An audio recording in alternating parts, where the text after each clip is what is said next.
አሰላሙ አሌይኩም ወረህመቱላሂ ወበረካቱ። ውድ ቤተሰቦች እንዴት ናችሁ? ደህና ናችሁ? አልሐምዱሊላህ። በያላችሁበት ሰላማችሁ ይብዛ፣ ሀገራችንም ሰላም ያደርግልን ማለት ነው። በያለንበት አላህ ይጠብቀን። ሰብስክራይብ ማድረጋችሁ እንዳትረሱ። ላይክ አድርጉ፣ ደግሞ ላይክ አድርጉ ማለት ነው። ሂራ ነፍቃናት የምትሉቶች አላችሁ። ሂራ ኢንሻአላህ ሂራ ባተል ይሆናል ለይታል ያውን ጉፋን አለቃት ብሏል። የማሳያችሁ ይሆናል በሌላ ቪዲዮ ማለት ነው። ሌላው ደግሞ ሶፊ እርጉዝ ነሽ እንዴ? ወላሂ ነው የምላችሁ። በቀጣይ ቪዲዮ የምነግራችሁ ይሆናል እውነታውን ማለት ነው። እውነታውን እናንተ ላይክ ሰብስክራይብ አድርጉኝ። 10K አስገቡኝ ማለት ነው። 10K አስገቡኝ። ሰው ሰብስክራይብ አድርጉኝ፣ ላይክ አድርጉ። ቪዲዮውን ሙሉንም ይውልኝ ማለት ነው። ሶፊ ትንፋሽሽ እየበዛ ወላሂ ኒቃብ ስለብስ ማለት ነው በጣም ነው። እኔ እንጃ እኔ ልቤን ያፈነኛል መሰለኝ። ጉፋን ደግሞ ሊገለን ነው። ብርዱንም አልቻልነው። ጉፋኑ ደግሞ የኢትዮጵያ አዲሱ ወረርሽኝ ማለት እንደው ምንም አይለቅም ማለት ነው። እና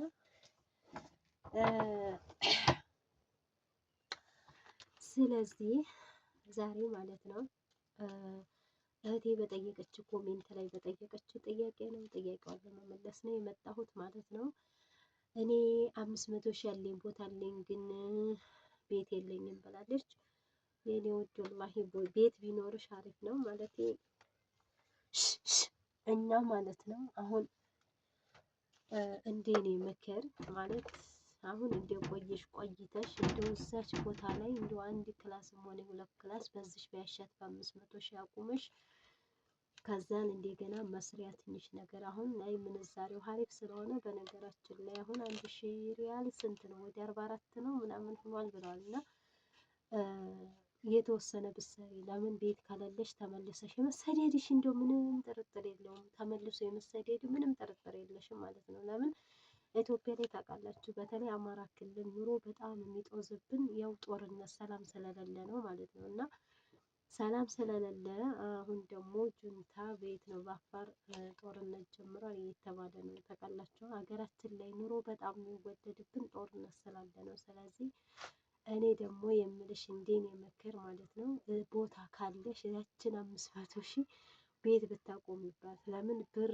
ዝም ብሎ ዳቦ ነው ይባላል። ኢትዮጵያ ስመጪ ወይ ይሄን ልግዛበት የቤት ዕቃ ልግዛበት ምናምን ስትይ ብር ይቆላቆላል ማለት ነው። እና ቤት ካለሽ ግን የስራ ቦታ ስትከራይ የመኖሪያ ቦታ ስትከራይ ኑሮ ትንሽ ከበድ እንዳይልሽ እንደኔ ቆይተሻል በዚች ቢያሻብር እዛች ቦታ ብታቆም ቤት ብትሰሪ ማለት እንደዚህ ምናምን የቅንጦት ውስጡ ጅብሰን ይሆንልኝ ኮርኒሱ ጅብሰን ይሆንልኝ ምናምን አሸዋ ግርፍ ሽምብራ ግርፍ አሸዋ ግርፍ እሺ የመጀመሪያ ግርፍ ሽምብራ ግርፍ ይላሉ። ምን ይላሉ? ቅንጥጥ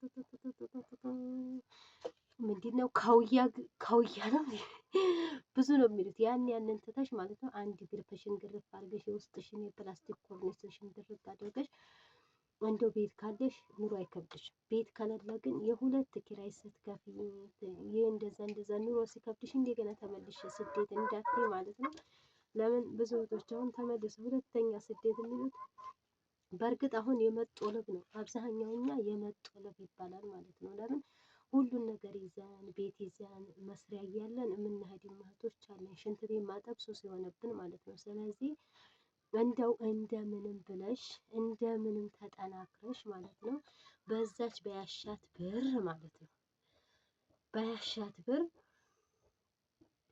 እንደው ቤት ብትሰሪ እኔ እንደው ከደከመሽ የራሱ ጉዳይ። ለምን ዱንያ ነው ያው እኛ ስለማናስተነትን ነው በስደት እድሜያችንን የምንፈጀው እድሜያችንን የምናቃጥለው ስለማናስተነትን ነው። ብናስተነትን ኑሮ እስኪ እኔ ይህን ያህል 10 ዓመት 20 ዓመት አረብ ሀገር ፈጀሁት ትምህርት 8 ዓመቱ ትምህርት ቤት ፈጀ። አላህ ደግሞ ከፈጠረኝ ደግሞ ጀምሮ ቢያንስ ትምህርት የምንገባው በ10 ዓመታችን በ7 ዓመታችን ያንን አስልተን ማለት ነው። አላህ ሱብሓነሁ ወተዓላ የሰጠን 60 ዓመት ቢሆን 70 ዓመት ቢሆን ይህን ያህሉ ተነሳ። ሀገሬ ገብቼ ደግሞ አላህ ይችን ህርሜ ሰጥቶኝ ከሆነ ይችን ብኖር እኮ ምናምን ብለን ያንን ብናስብ ወላሂ ስደት ብዙም ዱንያ ላይም ብዙም አናስብም፣ ለዱንያም ህይወት ብዙም አናስብም ማለት ነው። ግን ያን ስለማናስተነትን ነው እኛ በስደት እድሜያችንን ቅጥል እንደገና የሆነ በቃ የማናስበው ማለት ነው እንደፈለግን ማለት ነው። የምንለው። ስለዚህ ያ እንዳይሆን ያ አንቺ ከደከመሽ ከልክ ካለፈብሽ ላይ ዩከሊፉላሁ ነፍሰን ኢላ ውስዐሃ በሚለው ማለት ነው። አላህ ሱብሓነሁ ወተዓላ ነፍስን ከምትችለው አያስገድድም። ላ ዩከሊፉላሁ ነፍሰን ኢላ ማ አታሃ ይላል። እንኳን ነፍስን ደግሞ አላህ ከሰጣት እንኳን አላህ ስጡ ስጡ ለግሱ ሰደቃ ስጡ ብሎ እንደገና አላህ ደግሞ ላ ዩከሊፉላሁ ነፍሰን ኢላ ማ አታሃ ከሰጣት በላይ ደግሞ አላህ አያስገድድም በሚለው ማለት ከደከመሽ የራሱ ጉዳይ ነው። አላህ ሱብሓነሁ ወተዓላ እርዝቅሽ ከዚች ዱንያ ላይ እስካልተሰናበሽ ድረስ ዱንያ እንትን አትልም፣ እርዝቅሽ አይቋረጥም ማለት ነው። ግን እንዳትጨናነቂ ቤት የለኝም የሁለት ኪራይ ሲሆንብኝ ስራ መስራት አለብኝ፣ እንዲሁም ደግሞ መኖሪያ ቤት አለብኝ ብለሽ የምትይ ከሆነ ደግሞ እንደዛ የምትጨናነቂ ከሆነ እንደምን ብለሽ ለምን ወልዶ ከመሄድ ማለት ነው ይሻላል። ወልዶ ማለት ነው አብዛኛው ወላሂ ልጅ መውለድ ቀላል ማሳደጉ ነው በጣም ከባድ። አንደኛ የእናትን የአባትን ፍቅር አግኝቶ ልጅ ማደግ። የአሁኖቹ ልጆች በጣም ጭንቅላታቸው ፋስት ስለሆነ በቃ ትንሽ ነገር ነው የሚያበላሻቸው ማለት ነው። እንደገና ደግሞ ከዛ ስትመጡ ህፃን ሆነው ትተዋቸው ስትሄዱ እናቴ አይሉ መሳደባቸው እንዲሁ በጣም ከቤት ትውጣልኝ አባቴ የሚሉ ሁሉ ልጆች አሉ ማለት ነው። ኢትዮጵያ ላይ እናታቸው ከአረብ ሀገር ስትመጣ አባቴ ይቺ ምንድን ናት ትውጣ ከቤት ምናምን በቃ አለማሳደግ አንደኛ የእናትን ፍቅር ማግኘት ልጆች ለራሱ እናንተ ደግሞ የልጅን ፍቅር ስታገኙ ማለት ልጆች ሲጠራ እኔ አሁን ሂራ ማሚ ማሚ ስትል ወላሂ ልቤ ፍስስ ይላል።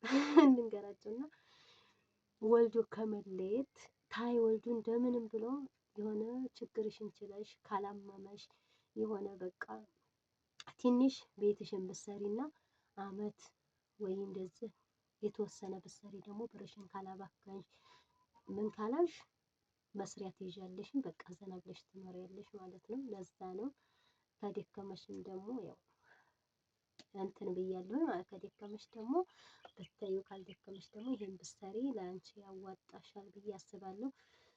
እና ሀገር እንድትገቡ የሚጠቅማችሁ ነገር አንደኛ ኮተታ ለመሰብሰብ ነው። ሁለተኛ ደግሞ እድሜያችሁን መስራት በቃ እድሜ ይሄን ያህል ተነሳለት ነው ይሄ ተንስቶለት ደግሞ እንደዚህ ለፍቼ ለፍቼ ሽንት ቤት አጥቤ እንደው እንኳን ይሄን ያጠብኩበትን እንኳን ሳላጣጥም ወደ አላህ ልሄድ ካላችሁ በአጭር ጊዜ መመለስ ትችላላችሁ። ግን 500,000 400,000 በሰው እቃ የምታስገዙ አሁን አስባችሁታል? እነሱ ለራሱ ምን ያህል እንደሚበሏችሁ የትራንስፖርት ይሏችኋል፣ እኔ የደከምኩበት ይሏችኋል፣ የማደርስበት ይሏችኋል። ብዙ ነው። በዛ ላይ እናንተን የሚቀሽሿችሁ ነገር አላህን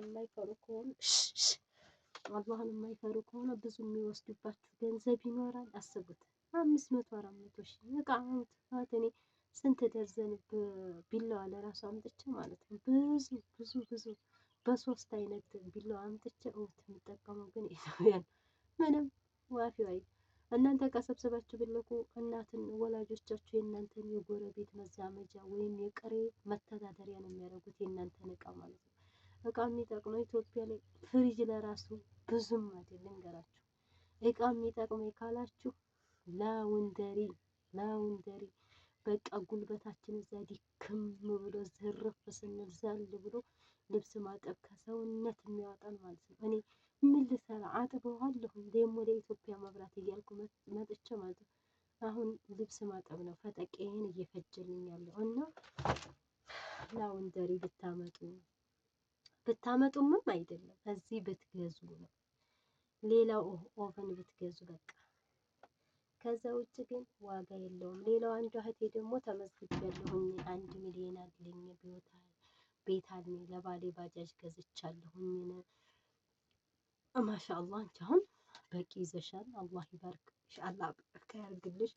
ሴቶች ደግሞ አካውንታችሁን ሙጥጥ አድርጋችሁ ለባላችሁ ብቻ ማሳወቅ የለባችሁም፣ ለባላችሁ ብቻ ማድረግ የለባችሁም።